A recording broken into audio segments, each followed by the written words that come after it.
নমস্কার বন্ধুরা, welcome to এসটিউনিক sports. বন্ধুরা, এই ভিডিওতে আমরা কথা বলবো কিছু ফুটবল আপডেট নিয়ে। অনেক দিন বাদে কিন্তু আবারও আমরা আজ থেকেই আইএসএল এর ম্যাচগুলো দেখতে পাবো, সেগুলো নিয়ে কথা বলবো। কাদের ম্যাচ রয়েছে, কখন খেলা রয়েছে, সেগুলো নিয়ে কথা বলার সাথে সাথে কিছু ইস্টবেঙ্গলকে নিয়ে আপডেট শেয়ার করে নেব আমরা এই ভিডিওতে। তার আগে একটাই রিকোয়েস্ট, চ্যানেলে যারা প্রথমবারের জন্য এসেছো মনে করে চ্যানেলটাকে সাবস্ক্রাইব করে নাও, তাহলে তোমাদের প্রিয় দলের খেলার সমস্ত আপডেট তোমরা এখানে পেয়ে যাবে।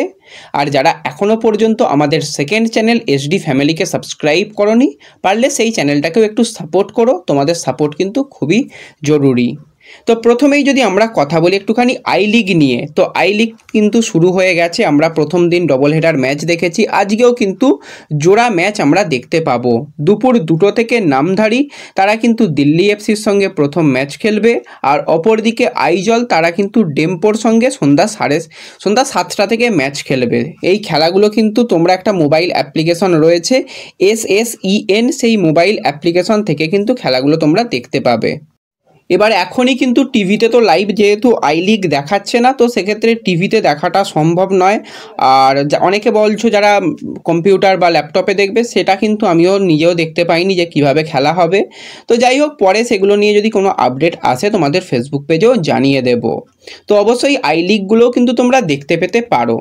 তো এরপর যদি আমরা একটুখানি আইএসএল নিয়ে কথা বলি, তো আইএসএল এর কিন্তু আজকে থেকেই আমরা আবার খেলা দেখতে পেতে চলেছি। প্রথম দিনই কিন্তু ডবল হেডার ম্যাচ রয়েছে। পাঞ্জাব তারা ঘরের মাঠে কিন্তু আজকে মুখোমুখি হতে চলেছে বিকেল 5টা থেকে নর্থ ইস্টের সঙ্গে।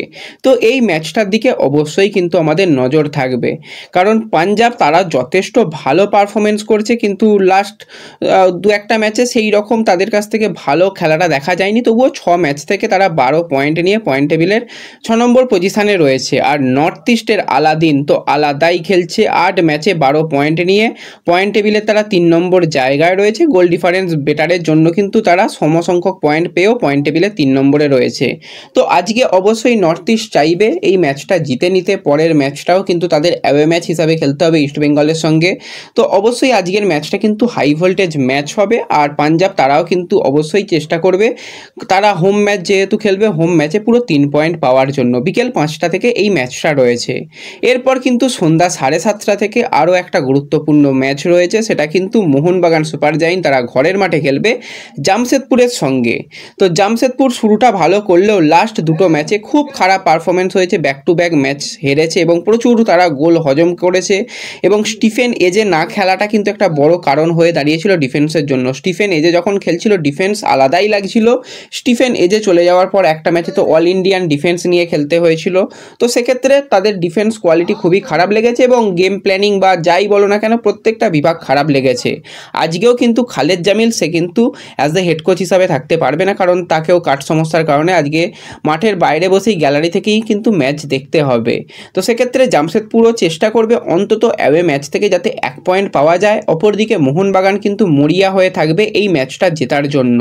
যদি আজকের ম্যাচ থেকে পুরো 3 পয়েন্ট মোহনবাগানের আসে, তারাও কিন্তু 17 পয়েন্ট নিয়ে বেঙ্গালুরুর একদম ঘাড়ে নিঃশ্বাস ফেলবে এবং গোল ডিফারেন্স বেটার করে নেওয়ার আজকে চেষ্টা তো থাকবেই। আর আজকে মোহনবাগানের তরফ থেকে মোহনবাগানের কিছু ফ্যান গ্রুপ বলো, তারা কিন্তু একটা অভিনব ব্যাপার করতে চলেছে, সেই দিকেও কিন্তু আমাদের নজর থাকবে। বিরাট বিরাট মাপের কিন্তু একটা ট্রিফও কিন্তু আজকে নামাতে চলেছে, তো সেই দিকেও কিন্তু অবশ্যই নজর থাকবে। আর জামশেদপুরের গুরুত্বপূর্ণ প্লেয়ার দুজন কিন্তু আজকে খেলতে পারছে না। ক্রিস্কোভিচ সে কিন্তু খেলতে পারছে না, তার সাথে জর্ডান মারে, তারা দুজন বিদেশি প্রথমেই তারা বাদ পড়ে গেছে। তো সেক্ষেত্রে 4 জন যারা হাতে রয়েছে, রাইট আচিকাওয়া, হাবি কিন্তু পুরাতন দলের বিরুদ্ধে যথেষ্ট ভালো খেলে, তারপর সিভেরিও আর স্টিফেন এজেকে নিয়েই খেলতে হবে। অপরদিকে মোহনবাগানের ক্ষেত্রেও সমস্যা তো রয়েছে, আশিস রাইস সেও কিন্তু অ্যাভেলেবেল নেই। স্টুয়ার্ট কিন্তু হালকা কালকে অনুশীলন করেছে, মূলত রিহাবটাই বেশি সময় করতে দেখা গেছে। তো তাকেও হয়তো কিছু মিনিট গেম টাইম দিতেও পারে বা সম্পূর্ণরূপে রেস্ট দিতেও পারে। তো ওভারঅল কিন্তু আজকে একটা হাড্ডাহাড্ডি ম্যাচ কিন্তু আমরা দেখতে পাবো। তো এরপরে যদি আমরা কথা বলি একটুখানি ইস্টবেঙ্গলকে নিয়ে, তো ইস্টবেঙ্গল শিবিরেও কিন্তু বেশ কিছু খবরাখবর বেরিয়ে আসছে। প্লেয়াররা যেরকম প্র্যাকটিস করছে সেটা তো ঠিকই রয়েছে, তার মধ্যেই অনেকেই কিন্তু জানতে চাইছিলে যে সিএফএলে অসাধারণ পারফরমেন্স করা জেসিন টিকেকে কেন প্র্যাকটিসের মধ্যে দেখা যাচ্ছে না। তো জেসিনকে নিয়ে যে আপডেটটা রয়েছে, জেসিন কিন্তু ব্যক্তিগত কারণে কেরালায় ফিরে গিয়েছিল, তার কিছু কারণ ছিল, সেই কারণগুলো মোটামুটি সমস্ত কিছুই সমাধান হয়ে গেছে। সে কিন্তু খুব তাড়াতাড়ি 2-1 দিনের মধ্যেই কিন্তু 25 তারিখের মধ্যেই কিন্তু তার প্র্যাকটিস জয়েন করার সম্ভাবনা রয়েছে। এবং জেসিন দারুণ সিএফএলে খেলেছিল এবং আশা করা যায় জেসিন অবশ্যই অস্কারের পছন্দের মধ্যে থাকবে এবং তাকে কিন্তু ব্যবহার করতে পারে নর্থ ইস্ট ম্যাচের জন্য। কোনো রকম ইনজুরি সমস্যা নেই, এটুকু বলে রাখলাম। একটু ব্যক্তিগত কাজের জন্যই কিন্তু সে কেরালা ফিরে গিয়েছিল। ব্যাস এই ভিডিওতে এই কয়েকটাই আপডেট শেয়ার করার ছিল তোমাদের সঙ্গে। ভিডিও ভালো লাগলে লাইক শেয়ার করে দিও। তো দেখা হবে পরবর্তী ভিডিওতে। ধন্যবাদ।